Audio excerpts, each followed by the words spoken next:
Bit windy, but the Seminole Softball Complex filling in for some ACC softball. Here we go. First pitch from Reed gets away, and it's going to hit Michelle Tarpey, and right away NC State with a runner aboard.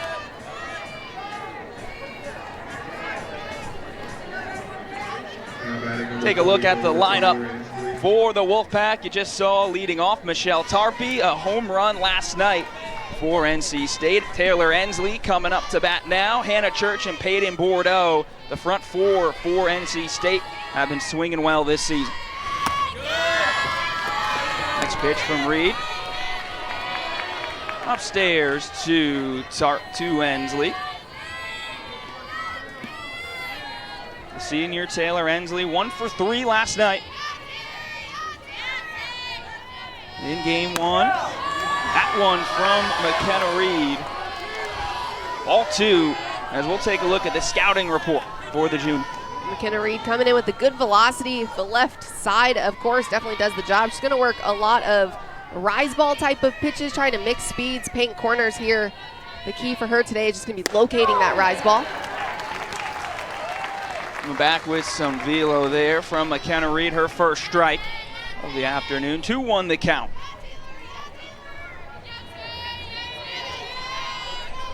To Taylor Ensley. Sister also on the team. Foul back into the netting. 2-2 now the count. Ensley extended her hit streak last night to 8 games. She's been a staple at the top of the lineup this season for NC State. Batting .333 on the year. Popped up again, back in foul.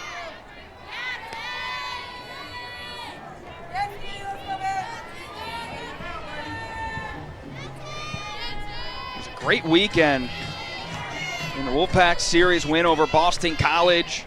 A week ago today, last Saturday versus BC, was 3 for 4 with 2 home runs. And a swing and a miss there, though. McKenna Reed trying to find her stuff early, her first strikeout of the game. And the thing about McKenna Reed is she can throw the rise ball at different planes. That one up and well out of the zone, but earlier in the at-bat, she's able to paint it on the upper quadrant of the strike zone. So again, her effectiveness, her control out of the hand is going to be crucial this afternoon, and trying to expand the zone as much as she can. First pitch right by Hannah Church, batting third tonight for the Pack. 14 home runs on the season. That's the best right at the top, tied for first in the ACC there in OPS. Reed finds the zone again. Trying to work that rise ball. 0-2, Church behind.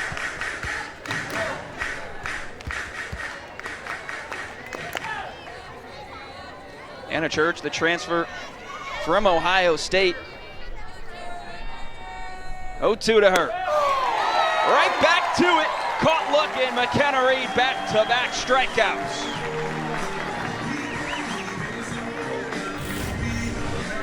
McKenna Reed 3 times in a row just pumping gas up there. I love that pitch.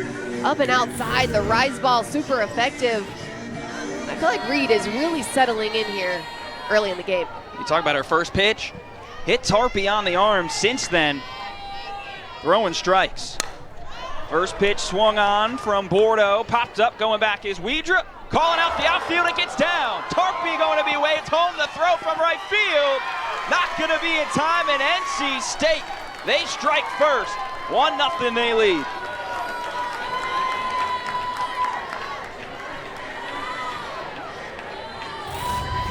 That ball, which you would think would be a routine out. Annabelle Widra going to break back on the ball, and just, I don't know if it's the sun that maybe gets in her eyes or just kind of loses track of it, but just going to fall right in there behind her. But good aggressive base running on the base path too for Michelle Tarpey.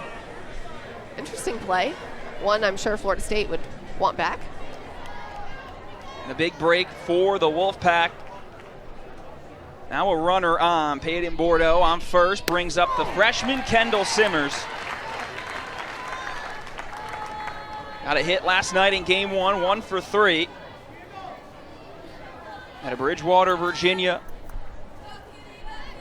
Batting .326 this year. Extended her own hit streak as well to 6 games.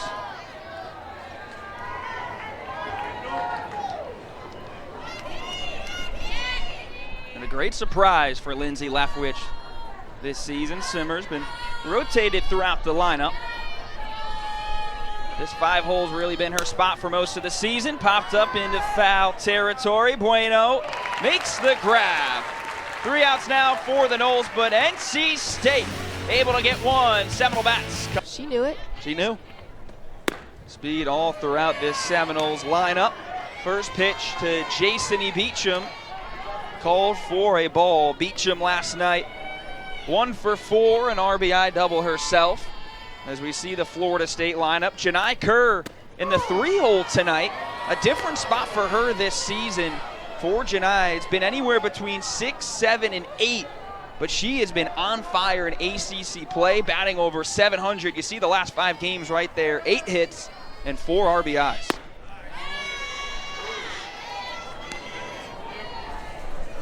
Beecham ahead, 2-1. Her score. Sophomore leads this team in home runs this year.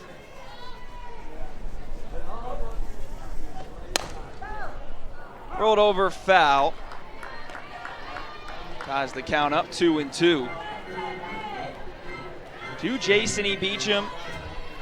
Wen Gore, here's the scouting report. And Wen Gore, yesterday, again, we talked about her coming in and having a couple of strikeouts, but the thing that she does best is she leans into that drop ball. So she's going to have a drop and change up mix. She's going to trust her defense, try to feed him behind her. Watch out. Absolutely ripped from Beecham into the netting of the NC State dugout. 2-2, still the count.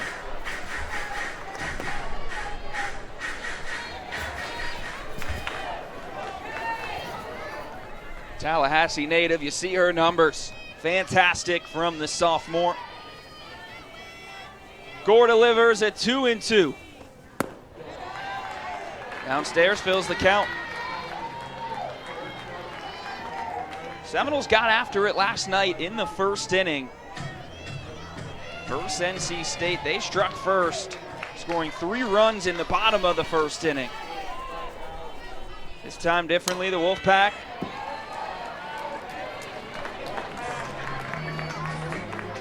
Beecham fouls it off. 3-2 still. Torres had speed on the base pass as she showed off with the bunt.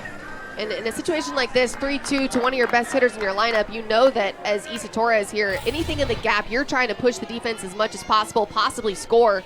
So I like her aggressive on the base path. Out off again from Beecham. Look out. Characters in the netting for NC State. We hung back up there. They're safe and sound. And you talk about, too, positioning. Look at your outfield right now. Everybody's playing a little bit in. You got a pretty fierce wind blowing in. Beecham into left field. It's going to get to the wall. Torres peeks back. She's waved home. Here comes Issa. Steps on home plate. An RBI double for Jason E. Beecham. Noles tie this one up.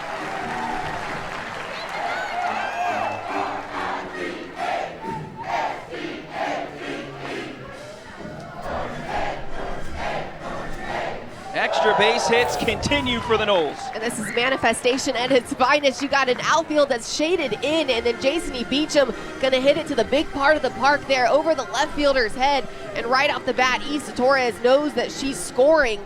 And that's the kind of stuff that Florida State and their base runners practice on a daily, weekly basis. Just taking care of the small stuff, really timely hitting for Beecham, and great base running for Issa Torres.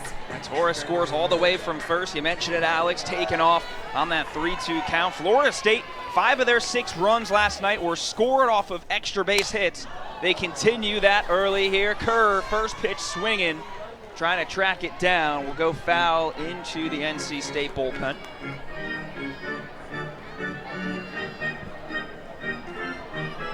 So for Janai Kerr, the senior and Georgia native, furthest she's been up in the lineup this year. 2 for 3 last night. Fouls off the next pitch. Now behind 0-2. But she's shown it off in her career as a Seminole, and right now in conference play, really on a tear. Lonnie Alameda seeing that, moving her up into the 3-hole, trying to continue. And here's the hard part about where you hit in the order and why it's important. Different situations, of course, different RBI opportunities, but it's also pitches and the ones that you get to see. So when you're typically in the bottom half of the lineup, you're going to see better pitches as opposed to maybe your 2, 3, 4 hitters. But you can't hide numbers like Janiyah Kerr and what she's putting up. Kerr popped up and back into the netting. No doubt about that, Alex. And again, batting over 700 in conference play right now is Janiyah Kerr. Was fantastic in the Duke series, the sweep in Durham for Florida State last weekend. 6 for 10, 4 RBIs and a double in that one. Outside from Gore. 2-2 the count. When I talk about you can't hide numbers and people like Janiyah Kerr and the numbers that she's putting up, it's because it doesn't matter where she's hitting in the order. She's still the threat. People are still going to see her because what she's doing is so good. Rips that one foul down the right field line. And she's done it all her career, too. You go back to 2023, All-ACC first team with Janiyah. Getting that swing going again when you add the prolific sophomores that Florida State has, and now some of the freshmen they've added in that fantastic class this year. There's weapons everywhere. Kerr reaches for it. Gore goes to third. Tag down on Beecham. So Janiyah will reach on the fielder's choice. Beecham out at third. And first out for NC State. Now batting number 51. It's not uncommon on something like this for Florida State to try to push the defense and get something going here. You got to make the good play, but I think the thing was Jason Beecham really needing to pick up the play and keep her head up while she's running, just to try to get in a pickle if she is going to be thrown out and maybe buy some time for Kerr to advance. A miss high from Gore, facing off with Michaela Edenfield. 1 for 3, 2 RBI double for the catcher last night. Edenfield over the glove of Simmers, that drops. And Michaela now 12 games. She will reach base safely. 2 runners on for Florida State. Michaela Edenfield doing a great job here, just trying to attack early in the count. First good pitch she sees, she's going to try to drive it right there, shallow left field, but doesn't always have to be the power game for these Noles, and that's one of the things that makes them so dangerous is their ability to get on base in a lot of different ways. A short game, nice little single action, good piece of hitting there for Edenfield. Here's Katie Dack, and we saw that last night a lot too, Alex. There was 12 hits for the Seminoles. Again, we mentioned 5 of the runs that came in were from extra base hits, but you saw a lot of those singles and hits that dropped in to shallow territory in the outfield, really showing it all off. Dack swung on in foul. We were just talking about Janiyah Kerr and how she's been hitting in ACC play. Well, it doesn't stop Katie Dack. Also been on a tear as of late. In her last 8 games, was 1 for 3 last night. Drove in a run and an RBI single.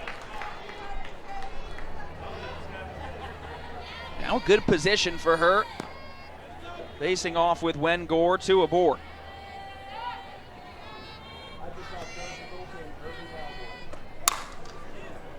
Dack fouls it off again, 2-2 for the count.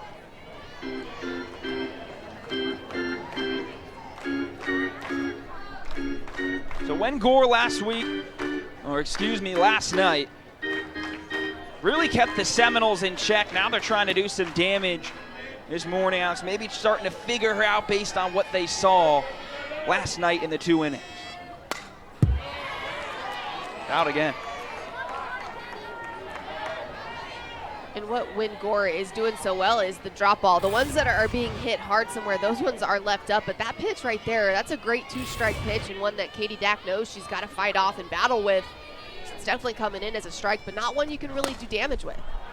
Chopped over and off the glove of Gore. It's going to roll into right field. Coming around is Janai Kerr. Edenfield into third base. Dack, some heads-up base running, chugs her way to second. Florida State, they retake the lead. 2-1 here in the bottom of the first.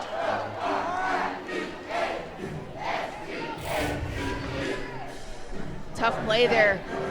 Katie Dack gonna get a little bit fisted. That pitch coming in tight, but just getting the jam job. But pitcher Gore unable to come up with it. Janai Kerr, no hesitation. Coach Wilson just waving her on the whole way through with the ricochet.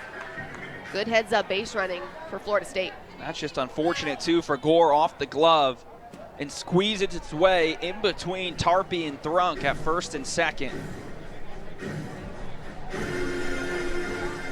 Now we'll see Paige Cassidy, assistant coach for the Wolfpack, focuses on this pitching staff, will come out and talk to her junior pitcher.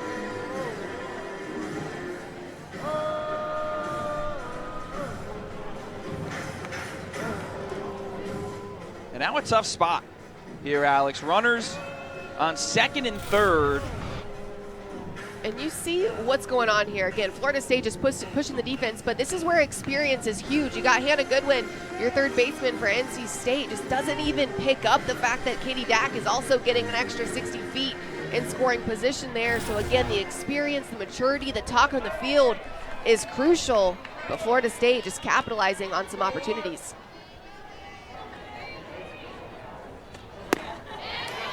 Brings up Kennedy Harp, first pitch.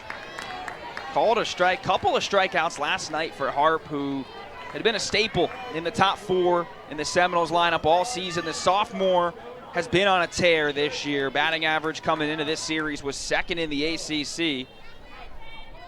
Dropped down a little bit to 4.47. Now it's again a dangerous spot for Gore with two runners in scoring position. Harp a little further down in the lineup. But as she has shown all season, very capable of doing some damage. A roller in the dirt from Gore. You know you're having an insane year when you have commentators talking about your average dropping to just shy of 450. Yeah. Putting up stupid numbers. Really good stuff for Kennedy Harp right now. About off. Yeah, it's funny when you put it into the perspective with just what Harp has done this year. Like, oh, just dropped to 447. Right. In the top 10 in not just the nation, but of course in the conference as well, in so many different hitting statistics, is Kennedy Harp. Gore right there, though, rings her up. Caught looking. Big pitch from Wen Gore. 2 outs here in the bottom of the first, trying to limit any more damage. And Win Gore with the great pitch there, a little drop ball action on the lower half of the plate on the outside corner there, just freezing Harp. Man, get behind in the count, 2 strikes, you gotta just try to see the ball deep. Danley over to first base, Tarpey, a little bit of a bobble, but able to step on the bag in the third out of this inning. Florida out.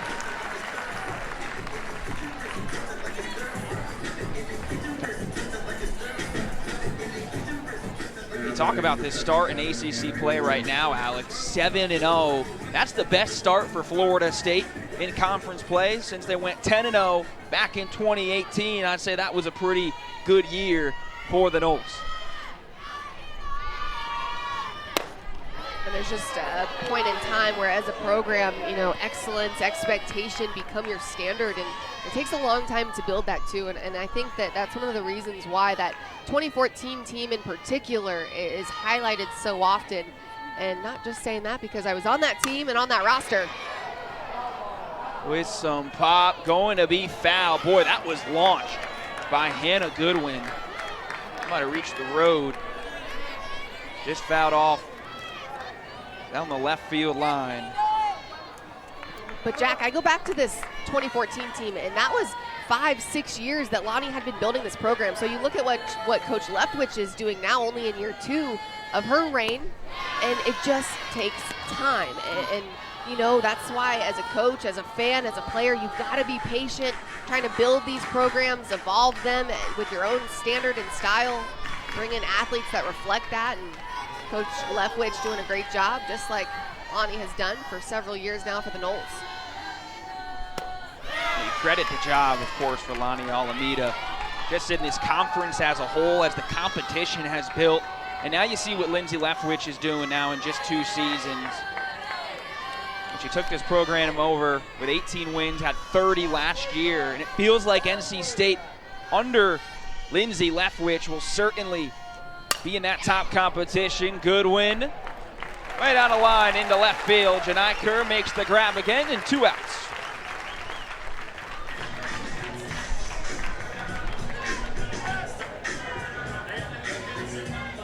What's the famous saying, Jack? Rome wasn't built in a day, and just trying to give it time, trying to keep going, keep pushing. Days get hard, seasons feel long, but just got to ride the roller coaster.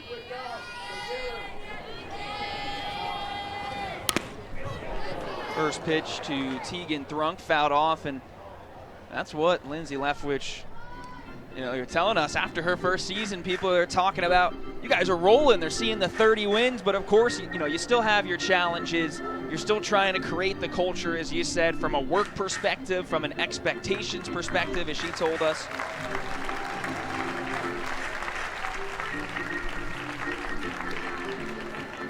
Two outs here in the top of the second for the Virginia Tech transfer, Tegan Thrunk. 33 games in Blacksburg last year, about 3.5 hours from Blacksburg to Raleigh. Swung on the first pitch. Kerr makes 1, makes 2, makes 3 outs in this inning. Does it all for the Noles. But every single player on NC State has their own it word. It's on their bag tags. It's something that they keep with them. And that's really been a staple for Leftwich and her crew this year.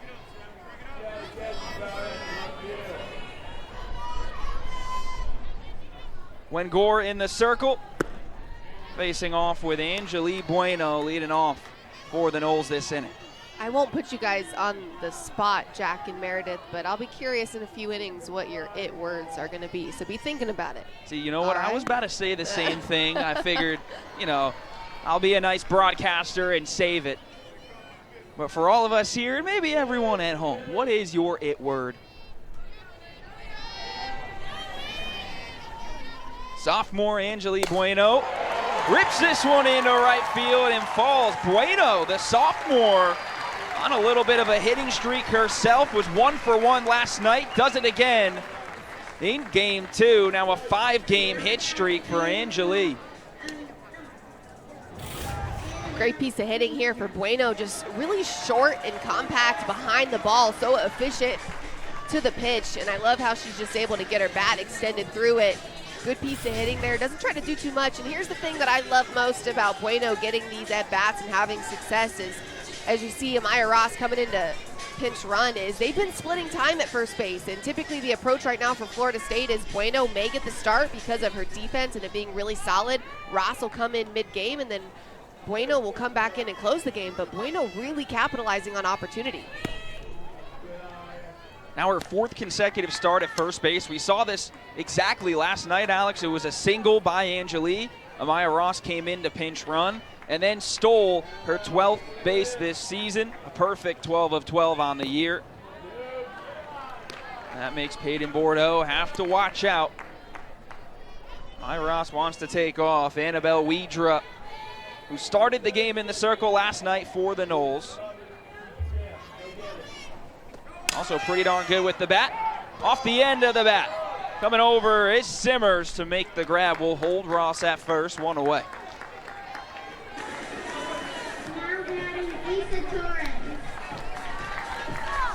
And back to the top of the Seminoles order, Isa Torres with a runner aboard.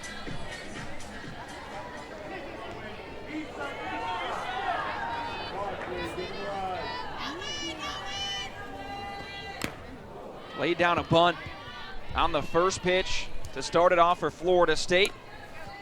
Used her speed to beat out the throw from Hannah Goodwin, and then came around to score after Jason Beecham brought her home with an RBI double. Those hits just keep stacking for Issa. Not just leading the ACC, third in the nation in total hits this year.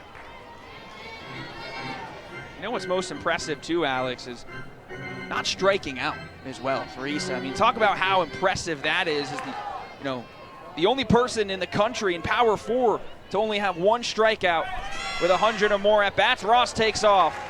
No throw from Bordeaux and easily skirts into second.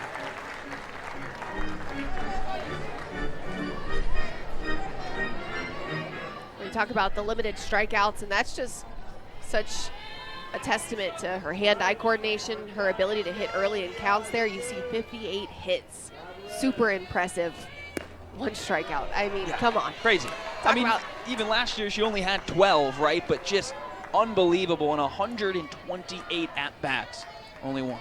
You talk about just stupid numbers and just completely making adjustments. Doing so again in her sophomore season, so also just such a light on the ability to kind of replicate success, and obviously had a stellar freshman year last season, and then coming back again, doing it so far in year 2 here. That's really hard to do. A lot of maturity out there from Torres. Talk about her just, as you mentioned in the open, Alex, in the leadoff position. Now 25 straight games, she's been the leadoff. I don't think that's going to change anytime soon for the Noles as she draws a walk in a full count. And we'll trot down to first. Just so darn good at the top of the lineup for Florida State. You always feel like with Issa, she's going to find her way aboard. Some way or some fashion. But now there's speed on the base pass. Torres came all the way around from first to score off of a Beecham double. And now Jason's got 2 aboard. First pitch from Gore just outside the zone, ball 1. To Jason Beecham. Came into this one batting .381. Right to the hot corner. Goodwin with a great play. Steps on third. And the throw across is in time. Hannah Goodwin gonna lead 2 Florida State runners stranded. And NC State will head to the third. They still with Ashton in the circle.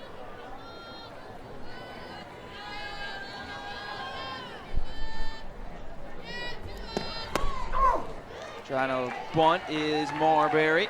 1-1. Here is the scouting report for the sophomore. And Ashton Danley coming in today, going to be kind of in that mid-60 velo range, going to be spinning the ball down really well, so the drop ball going to be super effective. She'll work all corners of the plate. She'll make speeds, flipping in that changeup every so often too, but the drop ball is going to be key. It's a pitcher that can really work all 4 quadrants. Talk about the pairing too, Alex, when you get someone like Reed that's coming in with that high heat. Maybe Danley has that spinning down that can kind of complement right after her.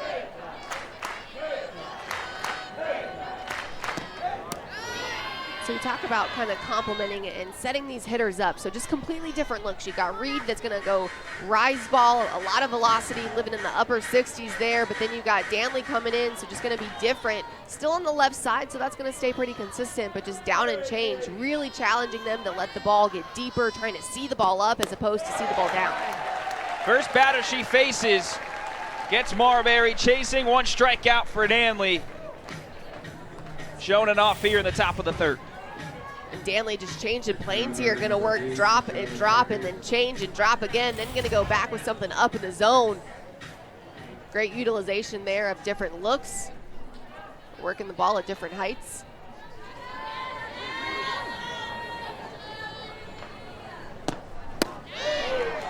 Comes back with the off speed, just missed the zone. Facing off with Michelle Tarpey back to the top of the order for NC State. First pitch she saw from McKenna Reed to start this game. Got hit on the elbow and then came around to score. Swings by that one. Some heat from Ashton Danley, who's really been pitching great as of late. Her last 30 innings, she's allowed just 4 earned runs and a 3-0 record for the sophomore. Tarpe just popped up. Easy play for Isa Torres, 2 away. Now batting number 44. Talk about the compliment as well. How about this Seminole staff, Alex, this year, and almost a Swiss Army knife, too, that they present? Well, you just talk about consistent, and everybody's within only a couple innings difference there, getting pretty equal opportunities, and I think that's really working in Florida State's favor. They know that they're really preparing right now for the long haul and the mayhem that is to come. So while you look at each game that's happening, every conference opportunity, every out-of-conference game too, everything's important, and you've always got to go out there and play well, but obviously you're always preparing for postseason. That seems like the time in April and May when Lonnie Alameda really thrives with her teams. Taylor Ensley in the box now for the Pack. Struck out her first time up.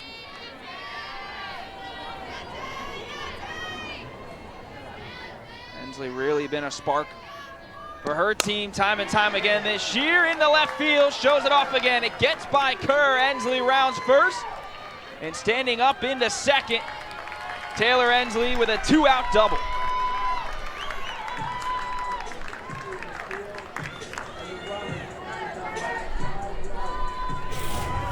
Ensley hits this ball sharp, gets her hands extended around that pitch. Again, a little bit less velocity coming off of McKenna Reed here for Ashton Danley. So Ensley doing a good job recognizing it out of the hand, sees the drop ball up, a little dancing action. You did say earlier, Jack, Saturdays are for the dance moves. It is. I don't have very good ones. I don't know about you. I like to say that I'm a pretty good dancer. I think others have maybe thought differently, but I'll stand by my point. You got to be confident on the dance floor. There's no doubt all these players on the field are confident as well. Hannah Church, off speed, 51 miles per hour from Danley. That's Church way out in front. Nasty changeup there for Danley, gonna flip it back-to-back pitches. Love the confidence in that pitch, and she'll throw it in any count. Now ahead 0-2 versus Church. Went right back to it. Credit Hannah Church, though, just doing enough to get the bat on it to stay alive.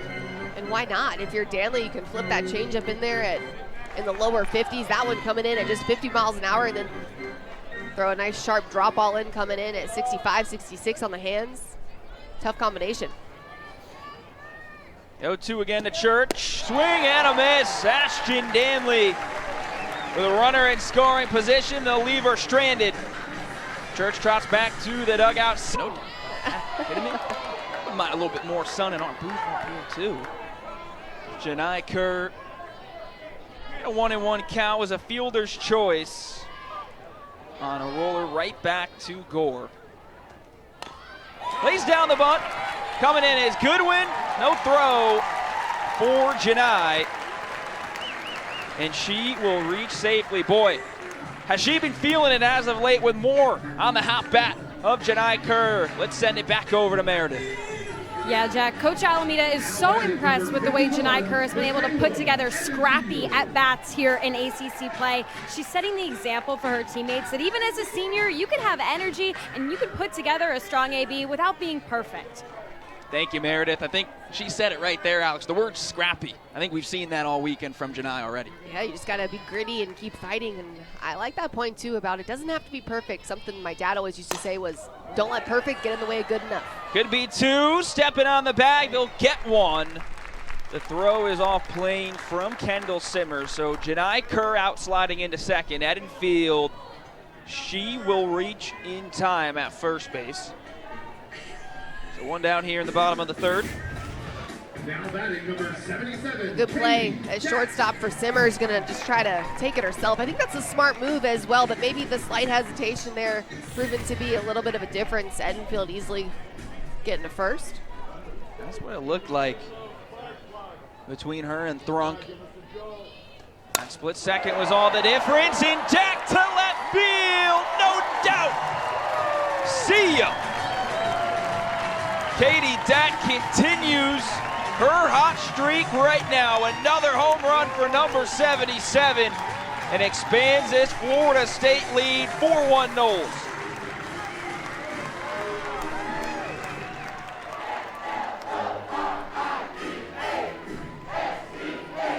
A home run versus Bama.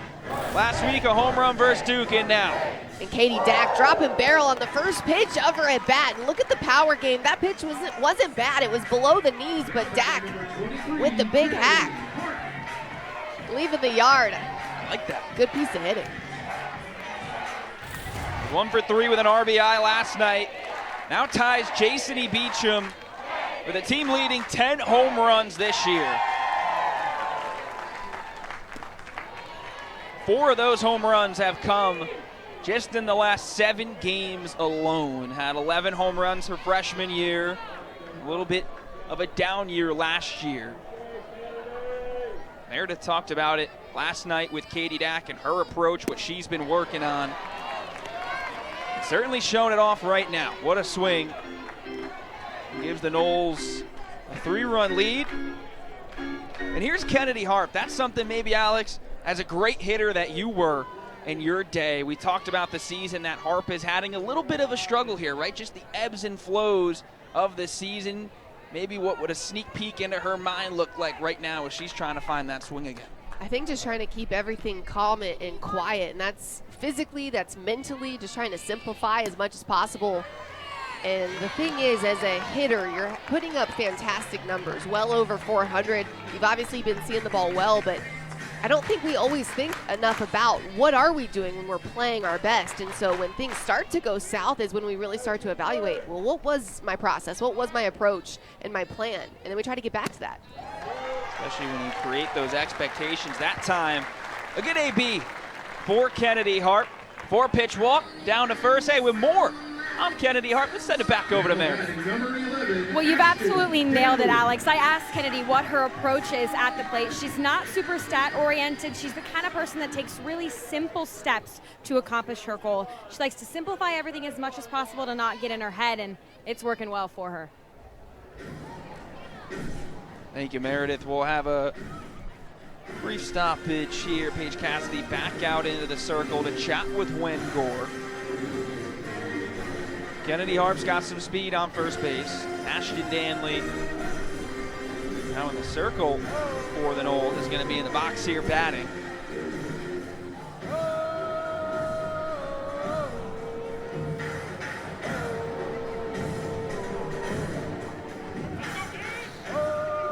We're trying to keep her team in it again. It's an NC State pitching staff too that's dealing with some injuries as well. So you gotta have these arms last you this whole series. As we talked about before, Gore came in last night for 2 innings and was pulled when she was looking pretty well. Clearly to have her ready for a Game 2 start.